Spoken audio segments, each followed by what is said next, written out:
ரஜினிகாந்த் அவர்களுடைய வேட்டையன் திரைப்படம் குறித்து ஒரு சூப்பரான அப்டேட்டோட தான் நம்ம இந்த வீடியோவில் வந்து ஆரம்பிக்க போகிறோம். ஃபுல் அண்ட் ஃபுல்லாக அதை பற்றி தான் வந்து பேச போகிறோம்.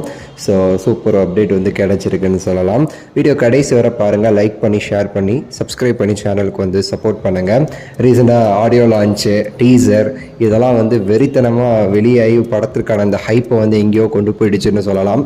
மனசிலாய பாட்டு ரிலீஸ் ஆகியே வந்து பல மடங்கு படத்துக்கான ஹைப் வந்து ஏறின நிலையில் பார்த்தீங்கன்னா அதுக்கடுத்து ஹண்டர் வந்தார்னு சொல்லிட்டு இன்னொரு பாட்டு அது இன்னுமே சரி படத்துடைய அந்த பலத்தை வந்து கூட்டிச்சு.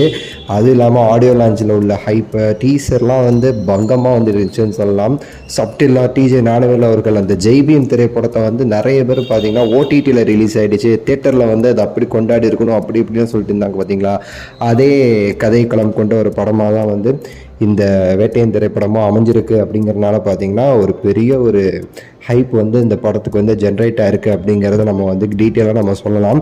எப்படின்னா வந்து டீசர் இந்த பாட்டெல்லாம் கேட்டு ஆடியோ லான்ச்சில் உள்ள ரஜினி சார் ஸ்பீச்சு, இயக்குனர் ஸ்பீச்சு எல்லாத்தையும் பார்த்துட்டு பார்த்தீங்கன்னா டீசர் ஆனவனே ஓகே, ஆல்ரெடி இந்த படத்துக்கு ஒப்பந்தம் செய்யப்பட்ட சில டிஸ்ட்ரிபியூட்டர்ஸ்லாம் இருக்காங்கல்ல, அவங்க உடனே வந்து ஆரம்பிச்சிட்டாங்களாமா, இந்நேரத்துக்கு வந்து சீக்கிரம் வந்து முடிச்சு போடுங்க, எனக்கு இந்த படம் வேணும், இந்த மாதிரி அந்தந்த ஏரியாக்கள் எல்லா இடத்துலையுமே சரி படத்துடைய அந்த படத்தை ரிலீஸ் பண்ணுறதுக்கான ஆவல் வந்து கூடிக்கிட்டே இருக்குதுன்னு சொல்லலாம்.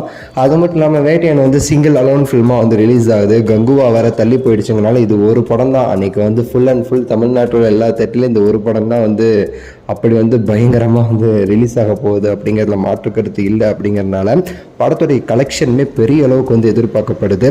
ஸோ முதல் நாள் கலெக்ஷனே வந்து 100 கோடிகளை வந்து தாண்டும் சொல்லி எதிர்பார்க்கப்படுது. நான் சொல்கிற 100 கோடி எல்லாமே உண்மையான கலெக்ஷன், வட கலெக்ஷன் கிடையாது. 120 140ன்னு சொல்லிட்டு வடையில் வந்து சுடலாம், என்ன வேணால் சொல்லலாம்.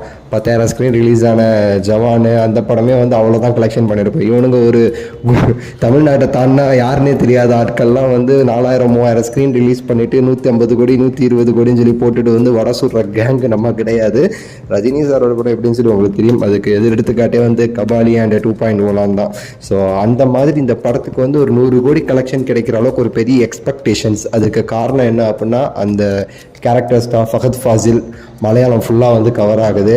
இந்த பக்கம் Amitabh Bachchan Hindi belt, Overseas belt ஃபுல்லாக கவர் ஆகுது. அது போக ராணா, ரஜினி சார் அப்படின்னாலே ஆந்திரா அந்த சைடில் வந்து ஒரு பெரிய ஒரு ஹைப்புங்கிறது நமக்கு தெரிஞ்சது தான். ஒரு பெரிய எதிர்பார்ப்பு இருக்குது. பார்க்கலாம், உங்கள் கருத்தை சொல்லுங்கள், லைக் பண்ணுங்கள், ஷேர் பண்ணுங்கள், சப்ஸ்கிரைப் பண்ணுங்கள். அடுத்த வீடியோவில் சந்திக்கின்றேன். நன்றி, வணக்கம், மகிழ்ச்சி.